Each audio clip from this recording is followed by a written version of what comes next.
Bonjour, je suis Sabine Niagre, directrice associée chez Il est temps, et je vous souhaite la bienvenue à ce nouveau conseil de coach. Aujourd'hui, je vous propose une méthode pour maîtriser un interlocuteur agressif.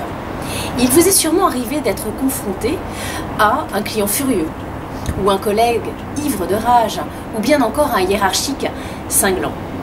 Voici une méthode facile à retenir qui est inspirée de Thomas Gordon, le fondateur de la médiation. Cette méthode s'appelle l'EDEC. E comme écouter, D comme désamorcer, E comme empathie et enfin Q comme questionner. Alors la première étape, c'est celle de l'écoute. Écouter sans interrompre. Vous allez prendre le temps d'écouter votre interlocuteur pour lui permettre d'exprimer son besoin non satisfait. Par exemple, vous avez une personne qui arrive dans votre bureau, il est furieux parce qu'il n'a pas été augmenté depuis 3 ans. Eh bien, son besoin peut être de plusieurs ordres. Peut-être que c'est un besoin de sécurité, ou peut-être qu'il a un besoin d'évoluer, ou enfin, il a peut-être un besoin de reconnaissance. D'où l'importance de réussir à déterminer son besoin grâce à cette étape importante de l'écoute. La deuxième étape, c'est celle que l'on appelle la D, désamorcer sa colère. Parmi tout ce qu'il vient de vous dire, vous allez retenir un ou plusieurs éléments dans ses propos. Quand il vous dit qu'il n'a pas été augmenté depuis 3 ans, vous allez valider ce fait et aller dans son sens. Oui, tu as raison.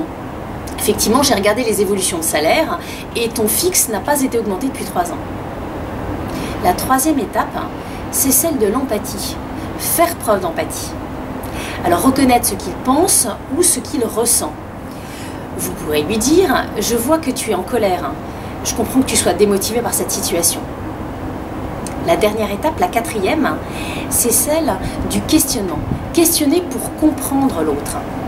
J'ai compris que tu n'as pas été augmenté et ce qui est important pour toi, c'est d'évoluer. Est-ce que c'est bien ça? Comment tu aimerais évoluer au sein de l'équipe? Voilà, c'est la dernière étape. Nous avons fini la méthode EDEC. Donc la méthode EDEC, E comme écouter, D comme désamorcer, E comme empathie et enfin Q comme questionner. Je vous propose maintenant de tester cette méthode et n'hésitez pas à nous faire partager vos expériences. À très bientôt!